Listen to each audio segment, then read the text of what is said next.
Asanteni sana. Pia niwapongeze wale walioweza kuhudhuria wiki nzima. Walijenga msingi mzuri wa kile ambacho nabii anaenda kuhitimisha leo. Amen. Watakuwa si wageni tena katika kile ambacho nabii leo anaenda kuhitimisha. Na pia nikupongeze sana wewe na mimi tulioweza kuwahi tena siku ya leo, kwa sababu pia tunasema kuwahi ni utii. Amen. Kuwahi ni sehemu ya utii, ni sehemu ya kukubali kile kinachotoka madhabahuni. Lakini pia pamoja na utii, pamoja na kukubali kinachotoka madhabahuni, pia kinatusaidia sisi wenyewe, kwa sababu kinafanya ibada inakwenda kwa wakati, na sisi pia tunaweza kuwahi kwa wakati, na pia kinatuondolea dhambi. Kinatuondolea dhambi kwa sababu gani? Kwa sababu unajua pia tukichelewa, unakuta mtu ameweka manunguniko, tumechelewa, tumefanyaje. Sasa unakuta inakuharibia hata ile nini, zile baraka zako za ibada. Amen. Lakini kumbe ni sisi wenyewe tuliosababisha, kwa sababu Roho Mtakatifu anahitaji kusema nasi yale yote ambaye anahitaji kuzungumza nasi kupitia kwa nabii. Nabii anashindwa kukatiza, kwa sababu akikatiza naye pia anaadhibiwa, kwa sababu kile Roho Mtakatifu alichotaka aseme anashindwa kusema. Amen. Na sisi pia katika neno la msingi tunashindwa pia kumaliza, kwa sababu tunakimbizana na muda, kwa sababu kama mimi nikishaharibu au nikishachukua muda zaidi na mwingine akichukua muda zaidi, tunakuwa tunaenda ndivyo sivyo. Lakini tukiweza kuwahi tunakwenda vizuri. Bwana asifiwe sana. Amen. Basi wiki iliyopita tulizungumza kidogo, au Roho Mtakatifu alisema nasi kuhusu andiko kuu lilikuwa Isaya 55:8-9, au mawazo ya Mungu sio mawazo yenu. Amen. Tuliweza kuangalia sana kwa kifupi, lakini pia leo tuta summarize zaidi, lakini Bwana akitupa kibali, kwa sababu siku ile hatukumaliza, tutaangalia kama tutaweza kuingia somo lingine. Bwana Yesu asifiwe sana.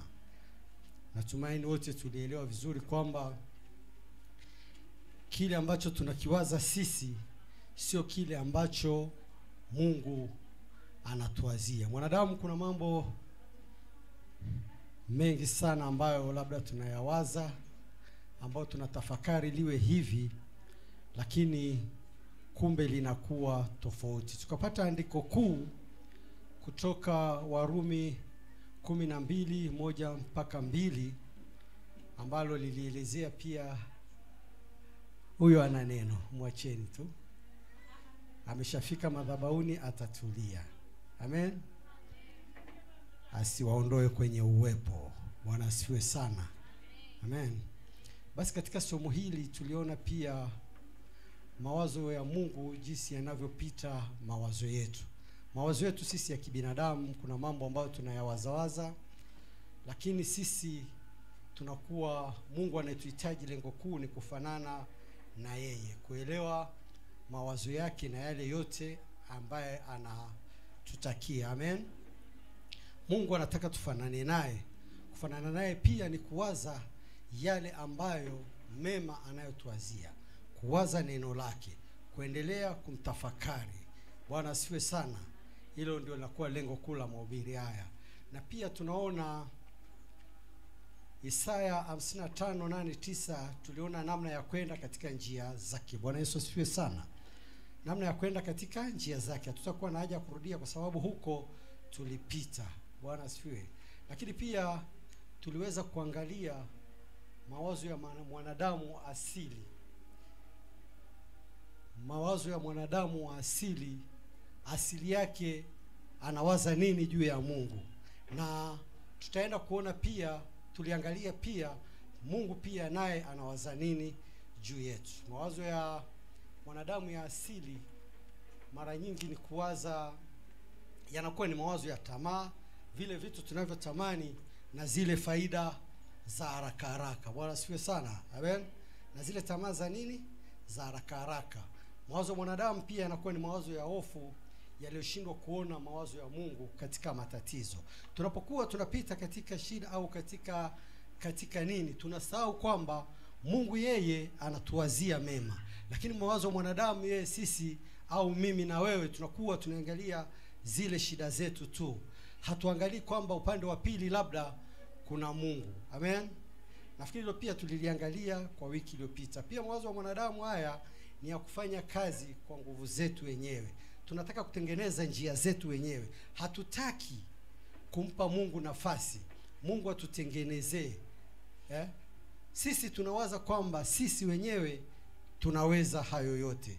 Lakini kumbe Mungu yeye, tutaona kwamba yeye anatuwazia nini zaidi. Amen. Mawazo ya Mungu yeye kidogo yanakuwa ni mawazo tofauti. Kwa mfano katika kile tulichokisema mawazo ya mwanadamu katika mafanikio, mawazo ya Mungu sasa, Mungu yeye anatuwazia nini? Mawazo ya Mungu katika mafanikio, yeye Mungu anawaza kwamba ukimtumaini yeye, kwake ni mafanikio. Amen. Ukipata vitu vyote yeye, Mungu anasema unapompata yeye umepata nini? Umepata vyote. Kwa hiyo tunahitajika kuacha kila kitu na kumfuata Mungu. Hata katika uponyaji tulizungumza wiki iliyopita, unapokuja unawaza nini, lakini pia Mungu anakuwazia nini. Mawazo ya Mungu kwenye uponyaji unaweza kuwa ni kupitia katika neno yake kama tulivyosema, au katika maombi ya kawaida, au katika pia mchakato wa imani. Bwana asifiwe sana. Lakini pia tutajaribu kumwangalia mtu mwingine, labda Mungu anazungumza na sisi, labda pia tukijaribu kuangalia mawazo mengine ya Mungu juu ya internet. Inatusumbua kidogo, inaingiliana, ngoja nikate.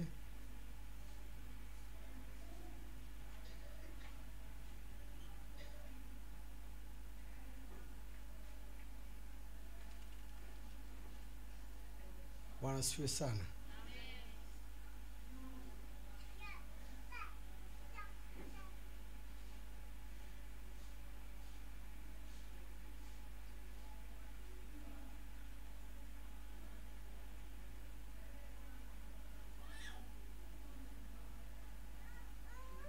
Amen. Mitambo imekaa vizuri sasa.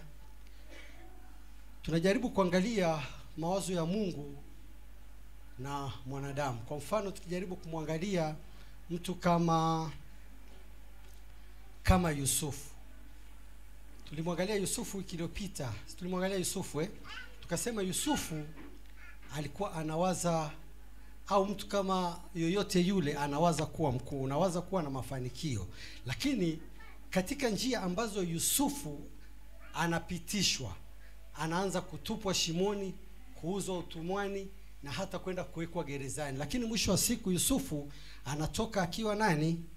Akiwa mkuu. Na ndivyo hivyo hata sisi katika mafanikio, tunachokiwaza sisi, tunawaza direct kwamba kama labda wewe ni fundi, au ni fundi labda tuchukulie mfano labda fundi garage, anapoenda kujifunza kazi, yeye ingekuwa ni mawazo yake angetamani akawa na ofisi kubwa, akawa na garage kubwa kama labda Peter pale, au akawa na nini kikubwa. Lakini kumbe kuna hatua ambazo labda unaenda kujifunza, ni kama vile mama ntilie anavyoanza.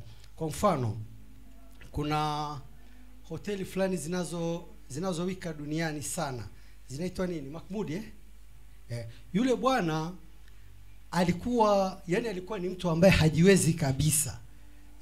Lakini akaanza mradi kama wa kuku, na alikuwa anatembeza sijui kuku nini na nini, kama sikosini ni Makbudi au ni mtu mwingine, nitakuwa nimemfananisha hapo. Lakini unakuta alikuja kuwa hizo migahawa sehemu nyingi duniani, lakini chanzo chake alipoanzia, yule bwana alikuwa ni mtu wa mitaani. Bwana asifiwe sana. Amen. Kwa hiyo Mungu ndio pale anasema humuinua mtu kutoka jalalani na kumkalisha na nani? Na wakuu. Kwa hiyo kisitukatishe tamaa mahali tunapopita sasa hivi au njia tulizonazo. Tukumbuke kwamba mawazo ya Mungu si ya mwanadamu. Unaweza kuona kwamba Mungu amekuacha, lakini ukweli wa mambo, Mungu anakuwa hajafanyaje? Hajakuacha. Mungu anakuwa bado yuko nawe, kama vile alivyokuwa na Yusufu. Yusufu mpaka alisingiziwa. Alisingiziwa anataka kufanyaje? Anataka kumpa mtu cheo, si ndio akusikie. Dada amesema amina. Huyu anajua Biblia. Bwana asifiwe sana. Kwa hiyo tutaenda kuangalia sasa baada ya hapo jinsi ya kufanywa upya na kubadilishwa, kama tulivyoangalia katika Rumi 1:2, kutoa dhabihu mwili wako. Tukazungumzia kwamba kuhusu kuweka akiba fursa mezani pa Mungu. Unapoweka hayo, unayaweka kando yale yote unayoyatafakari. Ukiwa umeyaweka mezani pa Mungu mambo yote, yale yote unayotafakari wewe unamwachia nani? Unakuwa unamngojea Bwana atende. Amen. Hiyo ndio inakuwa dhabihu ya kweli, inailiyo hai. Muamini Mungu anayeishi. Tulisoma pia katika kugeuzwa kwa kufanywa upya kwa akili zetu. Rumi 12:2 tulisoma. Tumishi wa Bwana, unakumbuka tulisoma au tukusoma hiyo? Tulisoma Amen.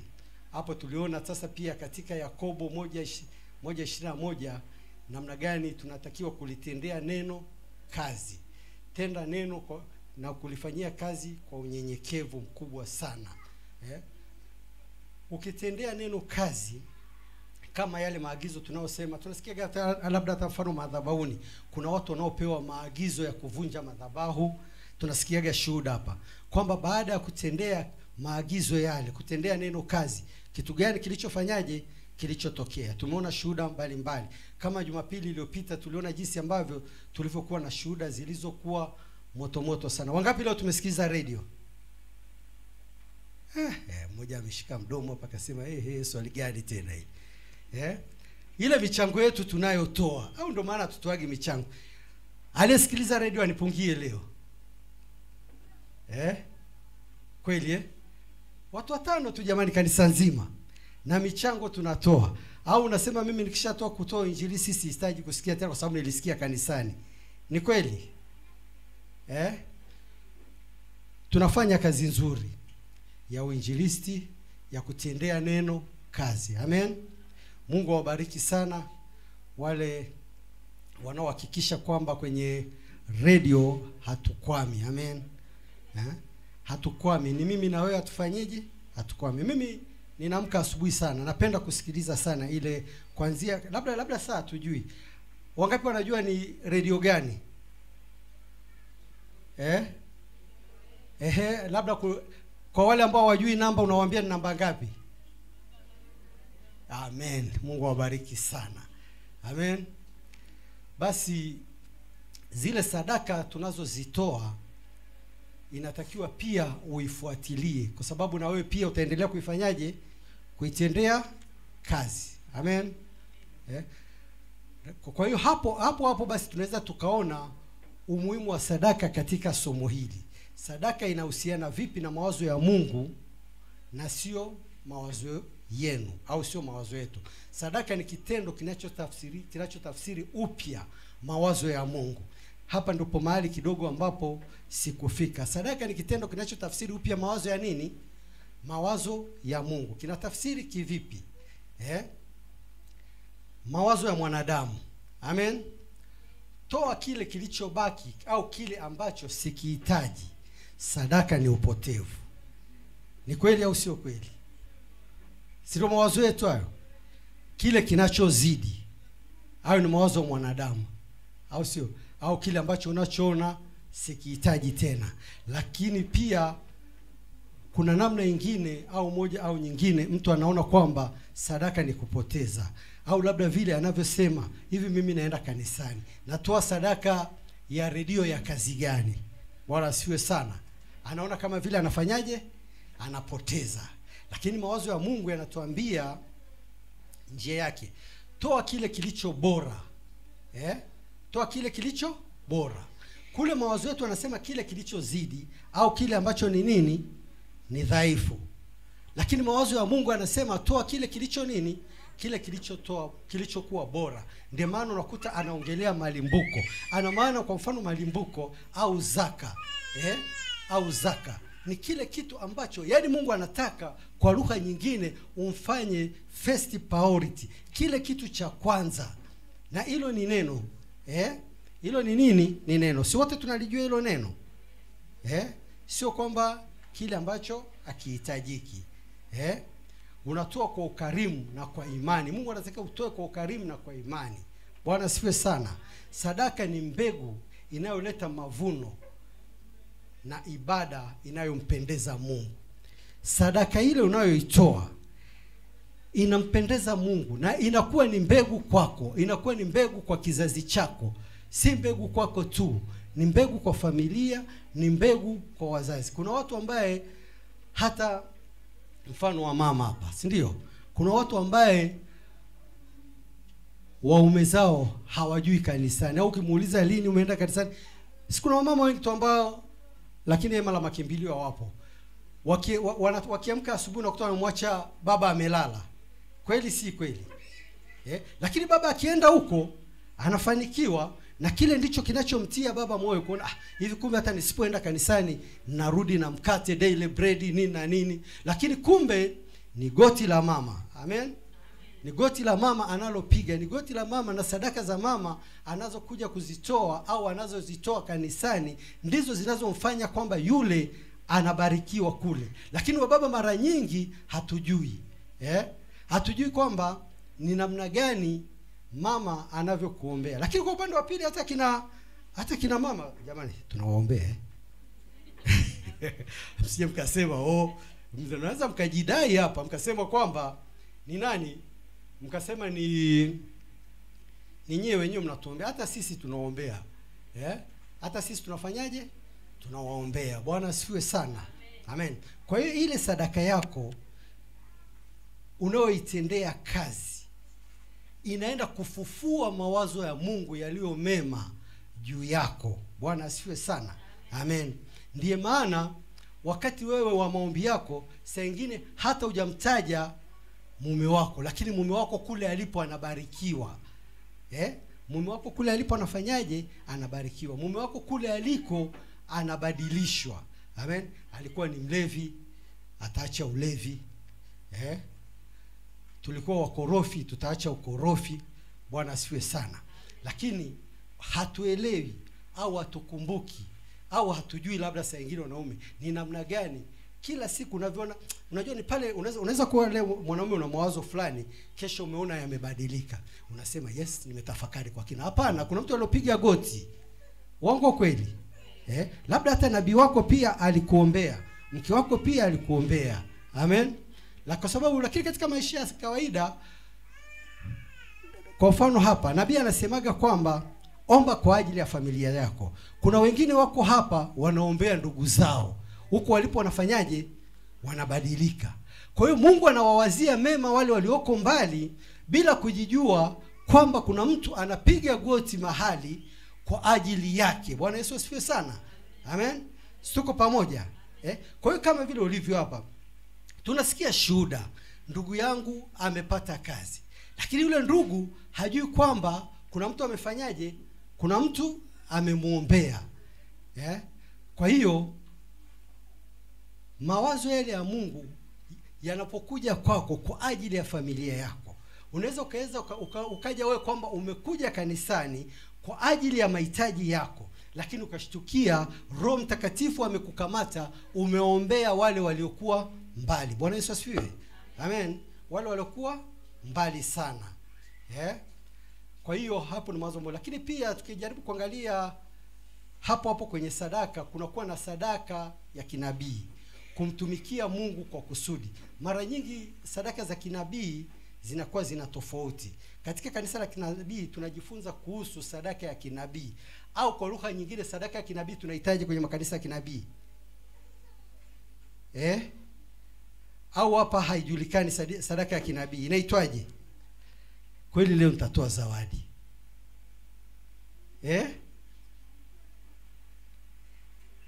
Katika makanisa ya kinabii mengi mtasikia sadaka inayoitwa mbegu. Kweli si kweli? Inaitwa nini? Mbegu. Kwani kuna sehemu nyingine mmeshasikiaga sadaka ya mbegu? Kwa hiyo hii inaitwa mbegu, ambayo si tu kutoa bali ni kuweka misingi wa matarajio ya Mungu kwako. Hiyo sadaka ya nini? Ya mbegu, kuweka misingi ya matarajio katika maisha yetu. Unapopanda mbegu unaachana na mawazo yako ya kutumia kile ulichonacho ili kuamini ahadi ya Mungu kwa ajili yako. Unapotoa mbegu, unamwambia Mungu, mbegu hii nimeitoa, ni kwa ajili yako. Mimi vyote naacha, sasa nakutumainia wewe. Nimeshapanda mbegu. Amen. Mbegu hii nimepanda. Mimi bana, mshahara wangu ni mdogo. Bwana Yesu asifiwe sana. Mungu, mimi nimetoa hii. Sitaki kuishi hapa nilipo. Nimetoa hiki labda ambacho hii mbegu unajua sina. Kwa mfano, mimi naweza kukwambia kitu kimoja. Kuna wakati unajua maisha yako, kuna wakati sisi na familia yangu, kuna mahali ambapo nafikia hata nabii kuna wakati alishazungumza hapo. Wakati tunaenda mahali tulikuwa tunatoa mpaka sasa kuna vitu vingine vitoa kwenye mtandao. Nilikuwa natoa mpaka fungu la 10. Hela nyingi sana. Amen. Lakini sijui ilikuwaje ikaje ikaporomoka. Hata kutoa 500,000. Yaani fikiria, nasema hata kutoa 500,000 fungu la 10 ilikuwa ni shida. Lakini kama 500,000 nasikitika, hebu angalia kwamba ni shilingi ngapi nilikuwa natoa. Bwana Yesu asifiwe sana. Ni shilingi ngapi nilikuwa natoa. Lakini siku hiyo tukakaza roho. Kaambia Mungu, mimi nilikuwa natoa hapa, lakini hapa nimetoka. Kwa kweli nilienda kutafuta fedha. Nikamwambia Mungu, hiki ndicho nilichokuwa natoa, sasa hivi sipati. Naomba Mungu nirudi hapa. Bwana asifiwe sana. Na kweli aliturudisha. Naomba Mungu nirudi hapa. Kwa hiyo nilitoa mbegu, na ile mbegu mimi nasema ukweli kwa sababu niko madhabahuni, ilifanya kazi. Ilifanya nini? Ilifanya kazi. Kwa sababu pale nilipokuwa nimekalishwa, nilikuwa nimeondolewa na sijui kwa nini niliondolewa. Kwa hiyo nilitoa mbegu ya kuhakikisha Mungu ananirudisha pale. Na ile hela yani nilitoa, aisee, ilikuwa ina vita kwa sababu wanasemaje? Ilikuwa imeshikana na nini? Na roho. Yaani unatoa kuroho inauma. Bwana siwe sana. Lakini nilitoa.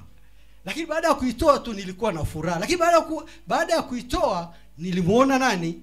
Nilimuona Bwana. Kwa hiyo mbegu yani mbegu, mfano Mungu, mimi mshahara wangu wa shilingi 300,000, wa shilingi 400,000, hapana. Kwa sababu mimi sistahili kupata hiki. Angalia sasa, mimi ikifika mwisho wa mwezi hela yote inaishia kwenye nini? Kwenye mahitaji. Na bado kwa mangi ninadaiwa, na bado kwa Mpare ninadaiwa, na bado kwa Mrombo ninadaiwa. Wale tunaoishi mtaani kuna hao watu. Sasa sijui huko juu kuna kina nani? Kwa Moleli? Kwa Moleli. Bado kwa Moleli au kwa Laiza? Bado kwa Laiza, bado kwa Lokoimeri mimi nadaiwa. Sasa Mungu hapana, mimi hapana. Nakosa hata ziada. Kwa hiyo hilo pamba, kila kitu kinahitaji nini? Mbegu. Hata sisi wafanya biashara unakuta kuna wakati tunaleo. Unakuta sasa kuna wakati unamtolea Mungu. Unamwambia Mungu, hii mbegu ninatoa. Sasa hivi Baba Mungu, madeni yamenizidi. Kwa mbegu hii huku naomba unitoe. Amen. Na Bwana anakutoa. Sasa hizo ndio sadaka za kinabii. Bwana Yesu asifiwe sana. Sadaka za nini? Za kinabii. Pia tuna sadaka ya kujitoa ambao labda tuliikuta, sijui kama tulisoma katika Rumi 12:1. Sadaka ya mali yetu ni ishara ya dhabihu yetu ya kimwili. Sadaka yetu ya mali inaonyesha kwamba tunaamini kabisa kuwa Mungu ndiye chanzo chetu, si kazi yetu. au akiba yetu. Mtumishi wa Bwana msoma kidogo hapo Rumi 12:1. Warumi 12 mstari wa kwanza inasema, basi ndugu zangu nawasihi kwa huruma zake Mungu, itoeni miili yenu iwe dhabihu iliyo hai, takatifu, ya kumpendeza Mungu, ndiyo ibada yenu yenye maana. Amen. Ndio ibada ipi? Yenye maana. Amen. Kwa hiyo zile kazi zetu, unavyoona zile kazi unazoenda, hapana, zile zipo, tunawajibika kufanya kazi, lakini dhabihu ya miili yetu ndiye sadaka ya nini? Ndiye sadaka ya kweli, na ndiyo chanzo cha baraka yetu, ni udhibitisho wa kubadilishwa mawazo yetu. Bwana asifiwe sana. Ni udhibitisho wa kubadilishwa nini? Mawazo yetu. Kwa hiyo Mungu, sadaka inamfanya Mungu ajidhihirishe zaidi kwako. Ni wewe na nani? Wewe na familia yako. Wewe katika maisha yako unamkaribisha Mungu. Unamkaribisha Mungu kwa sababu umefanyia lile neno, umeligeuza kuwa mwili. Sadaka pekee ndio inaweza kugeuza lile neno kuwa nini? Kuwa mwili. Sadaka pekee ndio inaweza kugeuza mawazo ya Mungu kuwa nini? Kuwa mwili, kuweza kushikika. Sadaka hiyo ndio inaweza kukupa kazi nzuri. Sadaka hiyo ndio inaweza kukutoa hapo ulipo, kunitoa hapo nilipo, kunipeleka mahali pa nini? Mahali pa juu. Bwana asifiwe sana. Amen. Kwa hiyo mawazo na njia za Mungu ni za ajabu na kamilifu. Hatutawahi kufurahia ukamilifu na mipango yake mpaka tutakapojisalimisha kwake. Ili uweze kumuona Mungu, ili uweze kumfurahia, lazima tufanyeje? Lazima tujisalimishe kwake. Ndio yale mawazo yake yatakapochipua kwetu, tutakapoanza acha kujiwaza sisi wenyewe. Tunawaza, lakini sisi tunaona kwamba yale tunayowaza ni sahihi, lakini Mungu anakuwazia wewe. Unawaza kupata gari zuri, unawaza kupata hiki, lakini Mungu badala ya kukupa gari, sio unataka akupe kama vile nini, wakati ule tunasema maana, Mungu anakupa kwanza kazi nzuri. Mungu anaboresha biashara yako. Ile biashara yako itasaidia familia, itasaidia, na mwisho wa siku hata lile gari utalifanyaje? Utalipata. Bwana Yesu asifiwe sana. Amen. Sasa kuna hatua za kuchukua. Kuna hatua za kufanyaje? Za kuchukua tunapoelekea kwenye hitimisho. Anasema hivi, fanya upya akili zenu. Soma neno, tafakari neno. Hatua za kuchukua ili hilo liweze kufanikiwa. Soma neno, tafakari nini? Tafakari neno. Fanyeni,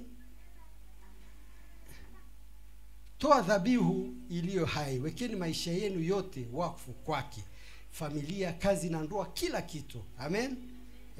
Wewe ndoa yako mwachie Mungu, ifanye dhabihu. Familia yako ifanye dhabihu. Wala hakuna ndoa wala hakuna nini kitakachosumbua. Panda mbegu ya sadaka. Onyesha kwa vitendo unamwamini Mungu zaidi kuliko rasilimali zako. Amani ya Bwana itatusaidia. Amani ya Bwana itakuwa pamoja nasi. Amen. Wewe muamini Mungu kuliko kile ambacho unachokiona. Muamini Mungu kuliko yale matatizo unayoyapitia.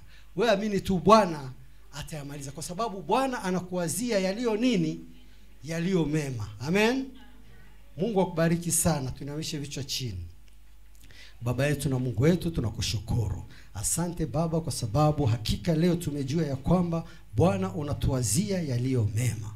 Mungu wetu na Bwana, katika jina la Yesu Kristo wa Nazareti, pale tulipowaza tofauti na wewe, Mungu wetu na Bwana, tulipoona hili na lile alikamiliki, hata hapa Bwana tulitafakari kwamba mwaka umeisha, kwamba tukaona ya kwamba hakuna mafanikio, lakini Bwana bado wewe unatuwazia mema, kwa sababu ulisema siku moja duniani ni kama siku 1000 mbinguni, na siku moja mbinguni ni kama siku 1000 hapa. Kwa Kwa hiyo Baba, tunaona bado siku nyingi sana za mwaka kuisha. Mungu wetu na Bwana, tunazidi kukuangalia wewe, tukijua hakika wewe ndio suluhisho, hakika wewe ndio njia ya kweli, kwa sababu Mungu wa hema la makimbilio unatuwazia yaliyo mema. Baba yetu na Mungu wetu, tunakushukuru hata kwa majira haya Bwana, ambaye nabii wako anapanda madhabahuni. Baba, sisi tunasimama kama vile ambavyo Musa aliinuliwa mikono na wana wa Israeli na hata hakuchoka, na ndivyo hivyo Bwana tunavyomuinua nabii mikono hata asichoke. Mungu wetu na Bwana, ile nguvu uliyomtia ikaendelee kuwepo, ikaendelee kudumu ndani yake. Ni katika jina la Yesu Kristo Bwana na Mwokozi wetu, Mungu tumeomba na kushukuru. Amen. Barikiwa na Bwana.